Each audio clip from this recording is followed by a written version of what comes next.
The town was quiet.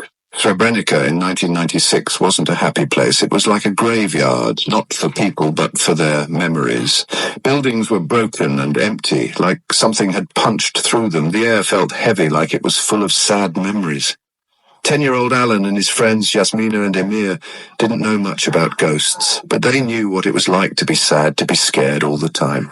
But on that day, they just wanted to have some fun and forget about their worries. Their playground was the junkyard at the edge of town, a messy jungle of burned cars and old machines. It was a place where people whispered about strange things. The children had heard stories about people disappearing, about shadows moving in the night. But Alan, Jasmina, and Emir didn't believe in stories, not really. The sun was high in the sky, like a giant eye watching everything, as the children played in an old, rusty bus. Its seats were torn and its windows were broken. Alan, always the brave one, climbed on top of the bus, pretending to be a captain sailing on a metal ocean.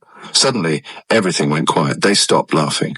A strange feeling came over them, cold and prickly, like a spider crawling on their skin. "Did you hear that?" Jasmina whispered, her eyes wide. Alan listened. At first, there was nothing but the sound of crows far away. Then he heard it too, a faint scratching sound like claws on metal coming from inside the bus. Fear, sharp and cold, grabbed Alan's heart. He slowly peeked over the edge of the bus roof. There, in the dim light, stood a creature that made his blood turn to ice.